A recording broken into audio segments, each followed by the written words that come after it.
This recent event was reported as an assault or battery with a gun call. Officer Bookman was armed with a Glock 17 9mm, equipped with a tactical light and optic.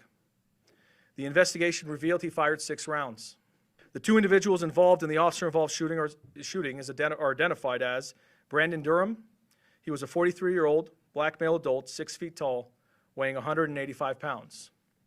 The second individual involved in the officer-involved shooting is Alejandro Boudreau. She's a 31-year-old black female adult, 5'9", 220 pounds. There were 2 knives involved in this incident. You can see a picture of the knives to my left.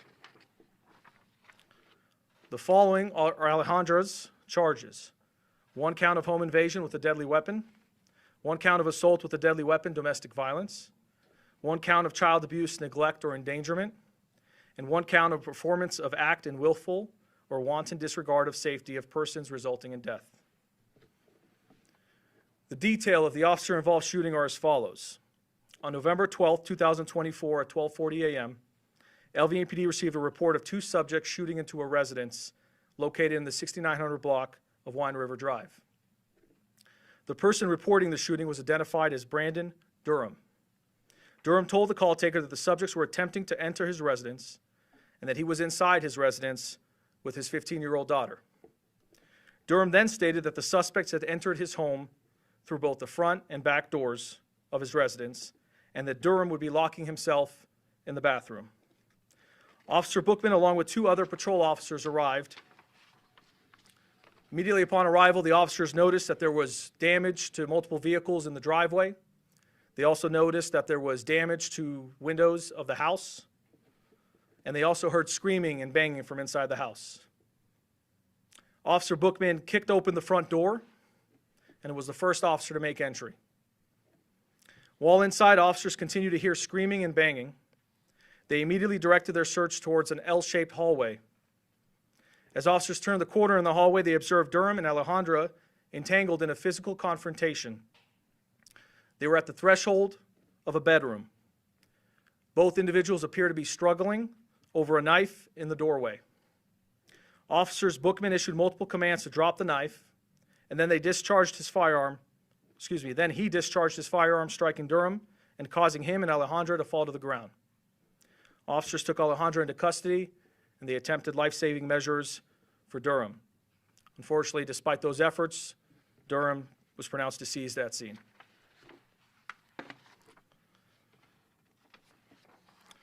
We're going to go ahead and play the body-worn camera video of the incident now, and then we'll continue to discuss.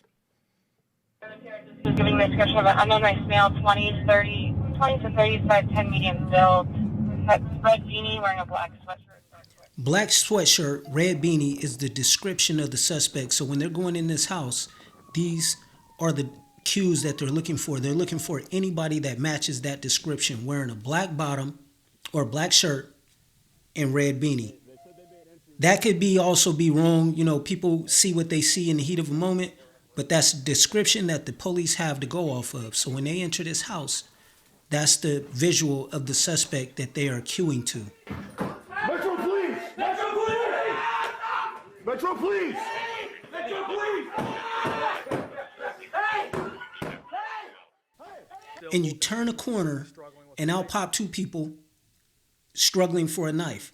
What do? What's the first thing that you do in this situation? You go back to the description of the suspect. Black sweatshirt, red beanie. Black sweatshirt, red beanie.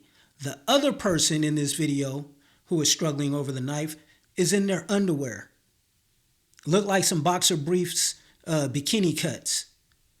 So you have these 2 people, one looking like the stereotypical person that you pull over when you driving down the street as a police officer patrolling the streets.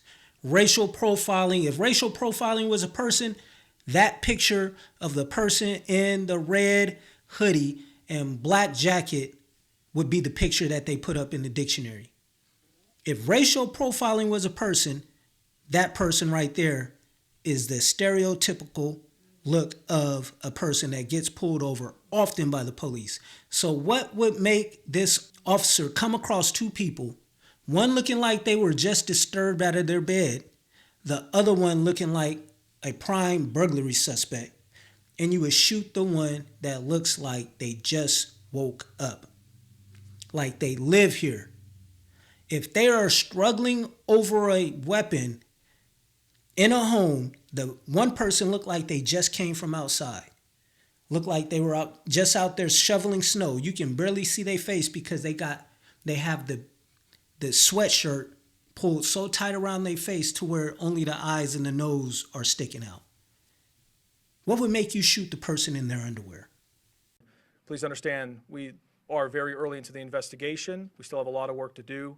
We'll provide as much information as we possibly can because we believe firmly in transparency, but we also want to make sure we have a thorough investigation and get you the correct information. So there will be some limitations on what we know at this time. That said, we can take questions. At this time, we don't have any information that a gun was found, but that was the initial call, was that there were people, multiple suspects shooting into the residence, and there was the initial details that multiple suspects entered the residence. How don't you have information that a gun was found, if a gun was found or not? It's either yes or no. A gun was found or a gun was not found. There's no, we don't have information on that right now. You're the police. You either found a gun at the scene or you didn't. At this time, we believe that there is a relationship between both Alejandra and Durham, and the details of what that relationship is, we're still trying to determine, but we do believe there's some kind of domestic relationship of some sort. So turns out it was a domestic violence situation where a man is at his home, an ex-girlfriend or ex-wife comes over, breaks his car windows, breaks the windows to his front room, and breaks the windows in the back of the house. So she came in that house looking to do some damage. She had 2 knives. I don't know if she brought them with her or she made a detour to the kitchen to find these things. She was going in there to try to do some very egregious bodily harm to this man. This was not a random act of violence. The two did know each other. Yes. Was Officer Brooklyn aware that Durham was the one who made the call when he entered? Was he aware of the identity of either of the people prior, based on dispatch? So in terms of whether the officer was aware of the identity, this incident happened less than 72 hours ago, technically. We're still very early into the investigation. I can't speculate on exactly what the officer knew at the time or what the perception of the threat was at the time. That is part of the investigative process that we conduct on these officer-involved shootings. So we'll get more information on that as we continue with the investigation. Yes. Channel 8. The family of Durham has spoken out recently saying that they ignore against how this was handled. What would be your message to them and to the public regarding that statement? The loss of life in any type of incident like this is always tragic and it's something we take very seriously. But as I just indicated earlier, we are very early into the investigation. It's not right and it's not appropriate for us to kind of speculate any further on what the information we don't know at this time.